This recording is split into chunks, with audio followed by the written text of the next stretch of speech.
future, the women, the young adolescent girls. We must make an extra effort to reach the Polynesian and the Māori women. Courageous early suffragettes were maligned, ridiculed, beaten up and imprisoned for demanding something as blasphemous as the right to vote. There are still 210 awards where women are paid on a female rate and get $10 a week less just because they're female. First, when one thinks back, what a remarkable thing it was that an all-male parliament in New Zealand voted for women to be able to vote. But that was an essential first step in the political emancipation of women. 1919, the right to stand in elections came. 1933, the first woman MP. 1947, the first woman cabinet minister. But all these things became possible because of the right to vote being won. There were a lot of progressive things that were happening, and the women obviously made a very, very strong case, and they were listened to. But 25 years ahead of it happening in the United Kingdom and a range of other countries. And in fact, it was a bit of a mistake that it was passed at all, because a little bit of political skullduggery went on in Parliament, and the then Premier misread his support, and 2 members of Parliament voted against him to his great surprise. That's how we got it, by mistake. When I reflect on suffrage, I also am very aware that when we say that women got the vote in 1893, we're actually completely skimming over the top of another whole history in which actually women had the vote, and that's Māori history. You know, we have so many strong female rangatira in history who had a say, and actually in some cases were the leaders, they were in charge. So I think that the idea of suffrage is an incredible achievement for New Zealand, but I think we also need to broaden our understandings of that term. When I talked to my mother and father about why they decided to immigrate to New Zealand, because my father had many invitations from around the world, he was an Olympics gymnastics coach, he said that one of the reasons they decided to come to New Zealand and not to the US or not to Japan was because New Zealand was the first in the world to give women the vote, and since he had 4 daughters, he thought they might do better here. Interesting to think that nowadays a similar topic or agenda, it would be a group of strappy women leading it again, and the same amount, like the general populace would still think that they were like angry lesbians. Calm down, love. Just bloody calm down, will you? Yeah. Angry lesbians who just have like a chip on their shoulder. Yeah. It would play out exactly the same way today. I think the suffragists would have been very disappointed, and in fact probably those who were still alive were disappointed, that it took until 1919 before women were allowed to stand for Parliament, and that it took over 10 years after that for a woman, in fact, to be elected to Parliament. So to get the 32,000 or so signatures that created the amazing women's suffrage petition for New Zealand, the suffragists had to go on every street corner, be part of every conversation that was happening across Aotearoa to try and get women and men to sign that petition. And so that would have been an amazing feat for them to try and get into every part of society to get those signatures. I just think there is nothing we could think to do, whether it's equal pay, whether it's sexual harassment. There is nothing that we can't achieve when we think about what our foremothers actually went through, the determination that was required to keep going to achieve that for women in New Zealand and women in the world.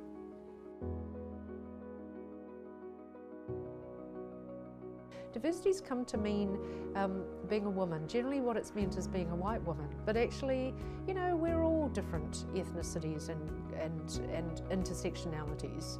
And so it is important that we broaden our view of the people we need to be helping. Sometimes we end up helping the most privileged women.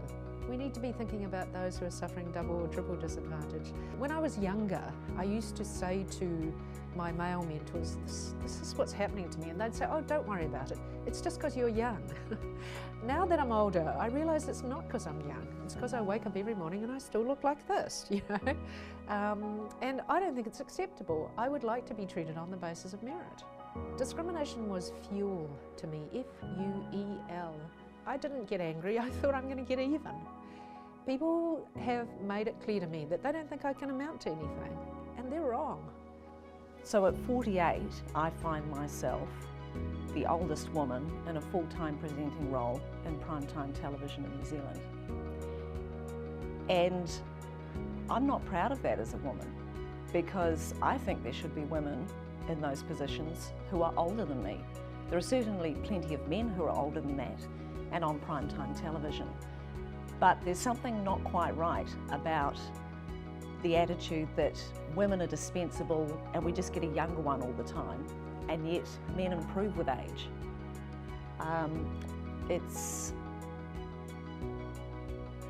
somewhat frustrating that people see a woman on television and think she's old and past it, and they see a man of a similar age and think he's wise and distinguished. And it's an ongoing problem, particularly for women in broadcasting and television broadcasting. I think we should see women who are representative of the population, young women and older women. It's important. You're a woman, you have children, you have a job. That's normal. Yeah, absolutely. I had so many experiences of that kind of thing in the music industry, everything down to a group of men deciding what my name should be when I was first starting out, whether I should be Elizabeth or Lizzie. So, you know, I think for young women particularly, it's really difficult in the music industry because they are coming into an environment where they're not familiar with how things operate. They are being literally treated like a product. They are the product. So, you know, you've got marketing teams around you, moulding you, sculpting you, telling you what to do, what to say, so that you can maximise sales, or these days streams. So it's a really fraught situation where the power dynamics are so enormously weighted against young women that it can be a really dangerous environment. And to be honest, I don't know how much that's really changed. It's still a very male-dominated industry. Sexism and rape culture and the you're different because you're a girl, a little bit less good at stuff because you're a girl, that's like something I've experienced my whole life, whereas racially charged comments I've only gotten since I started working as a journalist. Couple at school, couple of handfuls.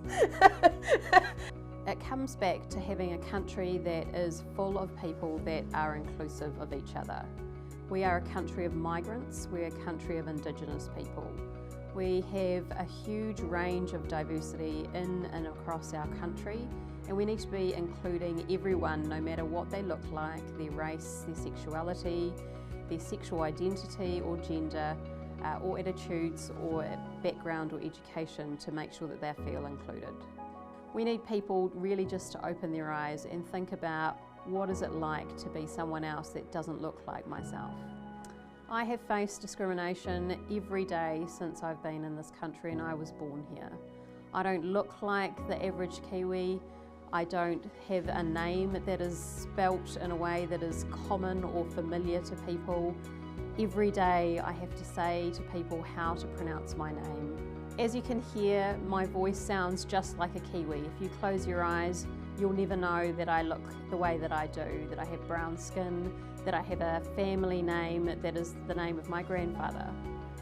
In this country, we face racism every day, and unfortunately for me, I hit 3 boxes. I'm young, I'm female, and I'm of an ethnic descent, and for me, that's a real challenge every day. That there are multiple layers of discrimination. So if you live in New Zealand and you're a woman, and you're disabled, and you're Māori, for example, then there are a range of potential areas that you can be discriminated. And I think it's really important that when we talk about equality for women, that we're really getting into the different population groups and communities and making sure that we're lifting the standard for all of those women. I thought the way to make it in the world was to not identify as being disabled. And so I used to get quite angry if people outed me as being disabled. And it was really when I got into Paralympic cycling and had to identify as being disabled that I went through this real journey of integrating disability and understanding that being disabled is actually core to my identity. When you walked in the door, it was already assumed that you would be less than the male reporters. So you had to be twice what they were.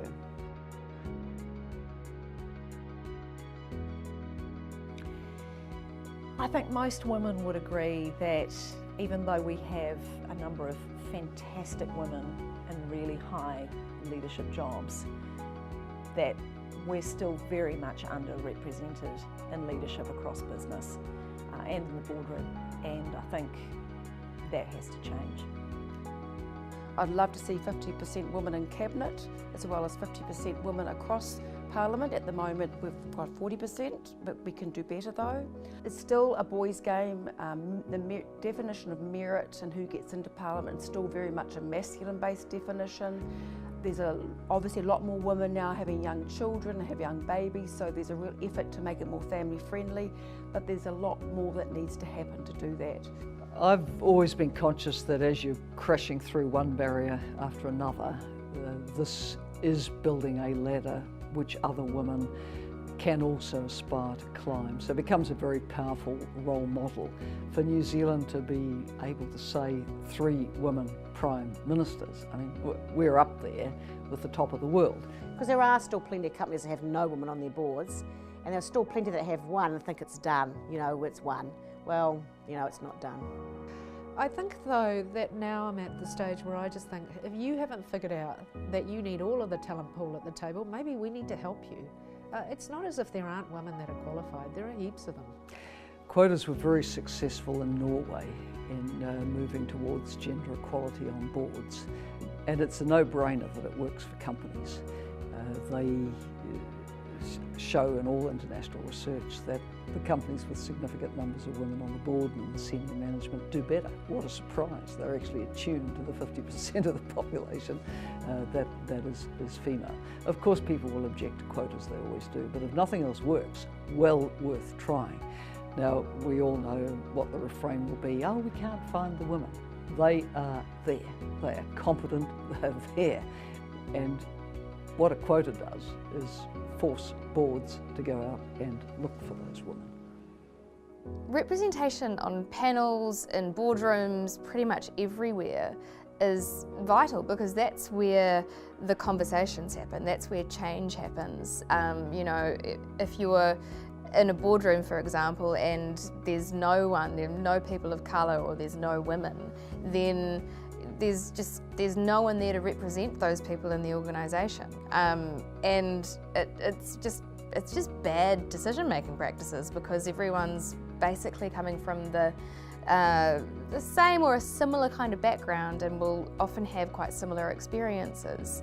There's also been quite a lot of research lately that has challenged the fact that having women on boards hasn't made any difference at all. Because actually if they come from the same enclave, if they've grown up privileged and they've just gone to law school or accountancy school, how different really are they from anybody else around the board table? Women in leadership isn't a sign that, you know, the patriarchy's being dismantled and everything's fine now. It just means that there are heaps of really smart, capable women out there. But I like quotas because I think you get good at doing stuff by doing stuff. And so if I translate that to the world that I work in, it's taken it, for example, for shits and giggles, 7 days, which has one host and 2 teams of 3. And they've made an attempt over the years to have one woman for balance, because, you know, 7 to 1 is 1 to 1, yeah. And now there's a move to have 2 women on a week, 1 woman on each team. And there has been some kickback saying that it means that men are missing out on, good men are missing out on work, and they're not there because they're good, they're there because they're women, and you know, you're throwing women into a situation that the only way you get good on a show like that is by doing a show like that. For at least 2 years before 1993, I was going to the Attorney General and saying, you really must put a woman onto the High Court. And I'd keep giving him lists of very, very well qualified women, and then he started saying, well, you have to do it. And I just said, no, absolutely not. I'm not equipped, etc., etc. And then I did it. There was a degree of blackmail involved in that particular appointment, because I was told that if I didn't accept appointment, they wouldn't appoint a woman. So in that sense, yes, I felt I was doing it for women. I didn't see anyone of ethnic descent when I was growing up to make change for this country for women that looked like me. If you can't see it, you have to try your best to be it. So I'm trying my best right now to do that work for other women that look like me. Penalties for making mistakes when I was at Telecom, or the penalties for women are way higher. It's much harder to get a second chance. Well, I think that first of all, our model of leadership is still male. It's still a tall, white male. Now that's going to change. I think that quotas have their place, and they're an excellent tool to be able to use where other measures have failed.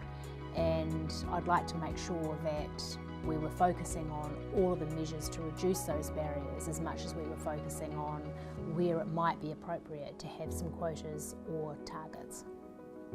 There are leaders in New Zealand who will still be saying to their mates, I don't want a woman in the boardroom, it's an unnecessary distraction, or they don't work the same way as we do, they don't think the same way as we do. And no matter how many times you tell them that boards with 50% representation by women are more successful, make better decisions, they just don't feel comfortable with it. And that's conscious bias.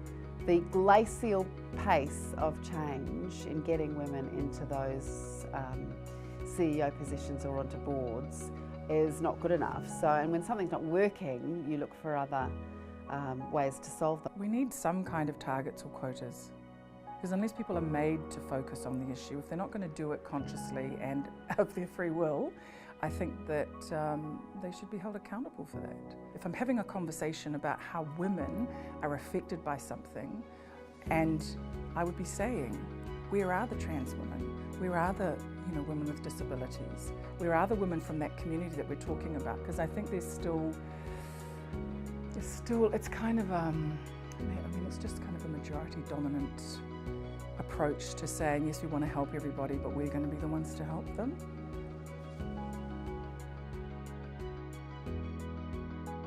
There is a problem with women being paid equally for equal work, and it's even worse for Māori and Pacifica women, and it's simply not fair, and we need to right that wrong.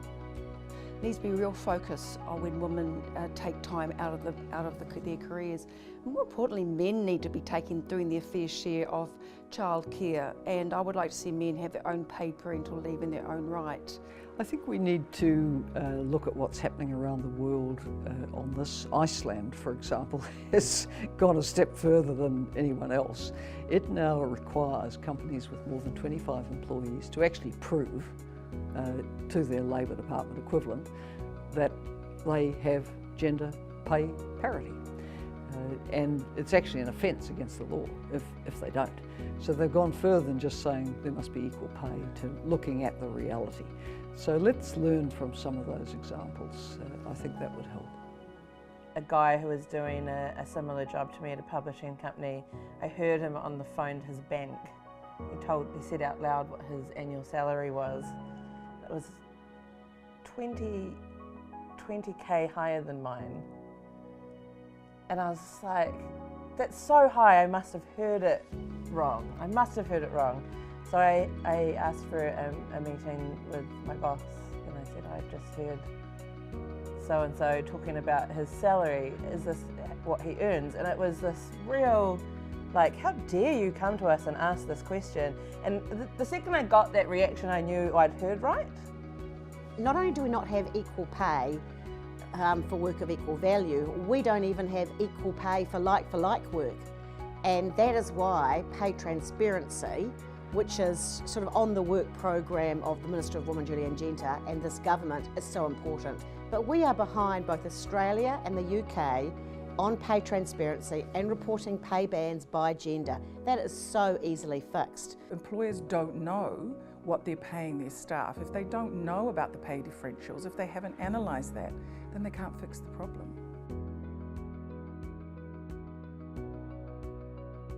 I think a huge outstanding area for women in New Zealand is the issue of violence. We have very bad rates of domestic and family violence, sexual and gender-based violence. Me Too has exposed it in the workplace, and I suspect there's a lot more that could be exposed.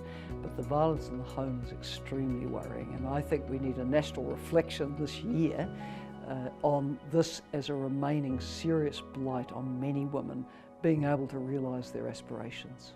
Laws by themselves won't stop family violence. There are a lot of stressors that contribute to family violence, like poverty, housing, alcohol. They're not to be used as an excuse, but we should look at those factors as well. What's really important in our discussions around gender equality is agency over our own bodies. And particularly we've seen this spoken about with the Me Too movement, and My Body, My Terms preceded that by about a year. So I was starting to see this wave of recognition, I suppose, and acknowledgement that issues around personal safety, you know, sexual violence and things like that, revenge porn, which is of course another form of sexual violence, you know, those are just key human rights issues, and we can't really talk about equality without sorting those things out. You know, equal pay, while it's a massively important issue, kind of pales in comparison to being safe from harm. So I do see those issues as being really vital to this whole movement. Really, I don't think we can proudly stand as a group of New Zealand women saying that, you know, our country is the best place in the world for a woman to live. We have such a shocking record on domestic violence. We know that some disabled women are often reliant on members of their family to undertake daily tasks, and so escaping from a potentially violent family situation can be incredibly challenging for disabled women. If women do manage to leave that type of environment, then we also know that not all services available to women are equally available to disabled women. Yeah, I mean, I do think it's kind of it is a health and safety issue to create a workplace where people feel safe and heard and able to express their discomfort. And it's also a workplace issue for businesses to say really clearly what is acceptable behaviour, and here is the process if that goes wrong. That's really important, right? For many years we've been studying the reasons for women not staying in the legal profession. I can only talk about that profession. And it really didn't occur to me that one of the major barriers would be the sexual harassment and bullying. And to me now that's probably one of the, it's as significant as the stupid work hours and things like that. I'm of course horrified and saddened to hear of the reports of sexual harassment and bullying in the legal profession. Of course, it's even more concerning because I'm sure in recent reports suggest that it is not confined to the legal profession. One thing that is perhaps heartening is that there seems to be a general view that that sort of behaviour is not acceptable, and I'm not sure that that would have been the view in the past, and there does seem to be real attempts to be trying to do something about it, and in particular to make it safe for people to complain when they are harassed in the workplace. Policies need to be backed up by systems, by processes that actually work. And right from government departments, right through the corporate sector, I'm seeing failure after failure after failure of processes. A lot of sexual harassment policy and process now focuses on just what you have to do, what you have to tick off to make sure you haven't broken the law, and underlying all that, the central message is, here's what you have to do to avoid embarrassing the company, to protect the company's reputation. What I would like to see is that turned back to a focus on victims and survivors. Women universally just want to come to work and do their work and be evaluated on their work, not what they look like, not whether they have agreed to have sex with the boss in the storeroom. They just want to come and do their work like everybody else gets to. That of all the stories that have come in, I would say 95% of them have resulted in the woman, the victim, leaving their jobs. We still live in a world where women are under a voluntary curfew.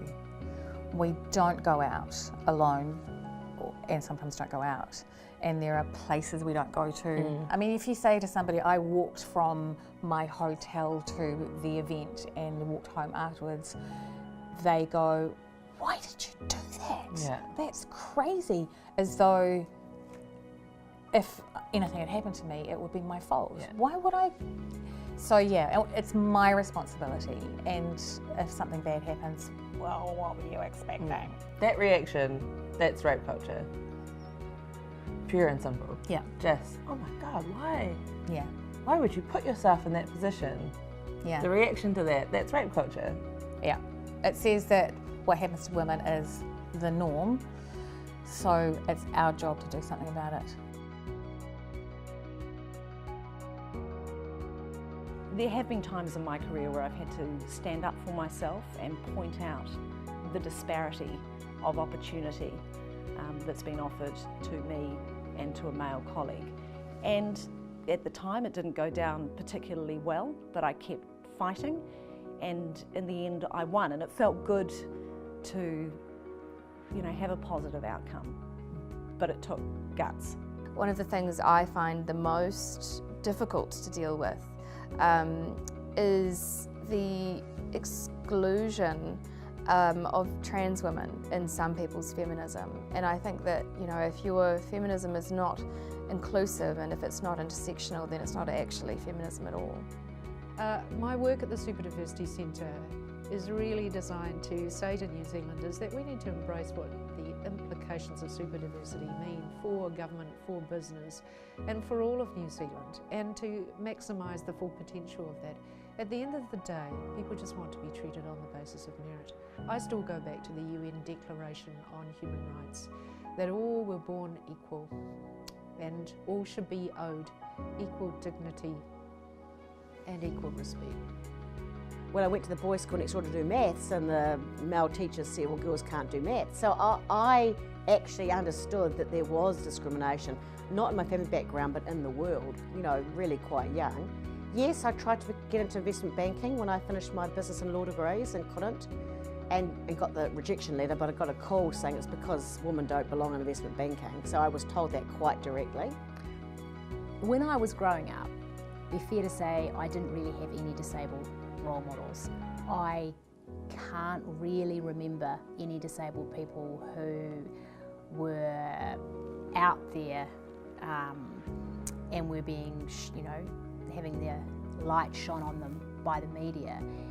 And that's a real shame. And one of the things that I really encourage disabled people to do now is to not be afraid to be those role models. Even in some of our communities where I think women are championed on one level, but on the other are still expected to carry the bulk of domestic labour in the house. You know, women can aspire but only to certain things or to certain kinds of roles. As New Zealanders, we pride ourselves on this idea of the fair go, But actually, in reality, it's impossible when you've got people who are dealing with all kinds of disadvantages. So to me, true equality means removing those barriers so that people can be the best they can be.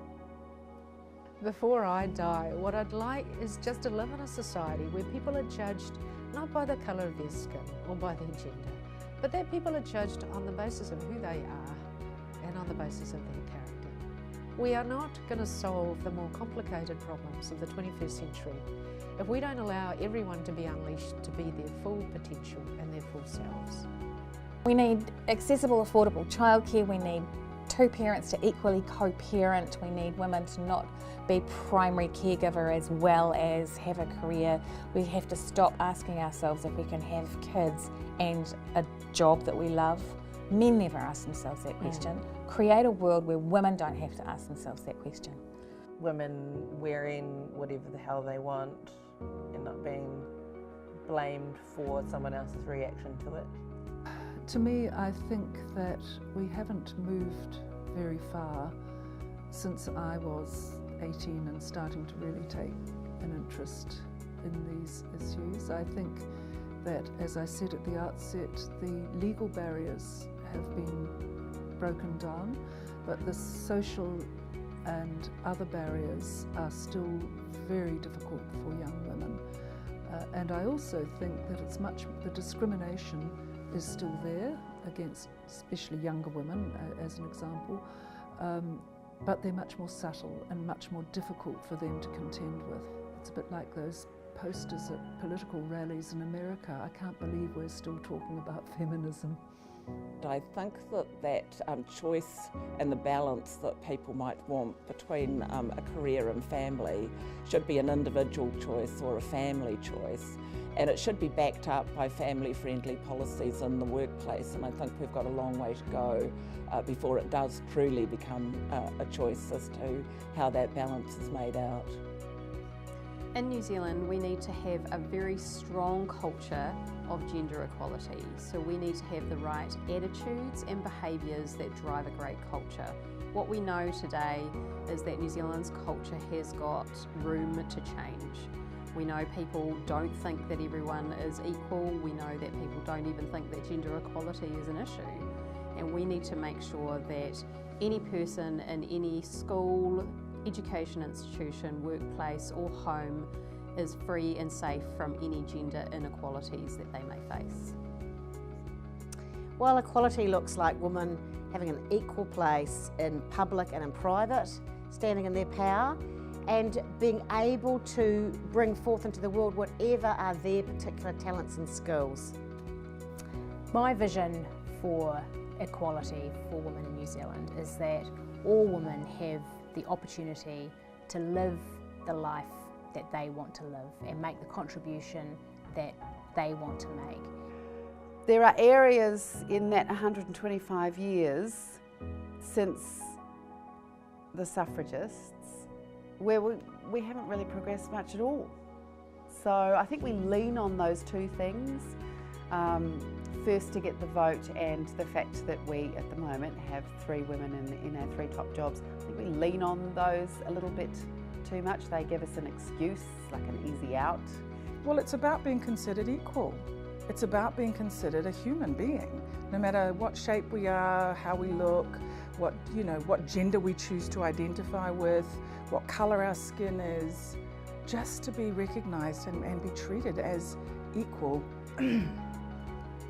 Yeah, so being able to walk in a room and not feel less than somebody else, that is equality. Whatever gender, whatever ethnicity, just being able to stand in their power and own who they are.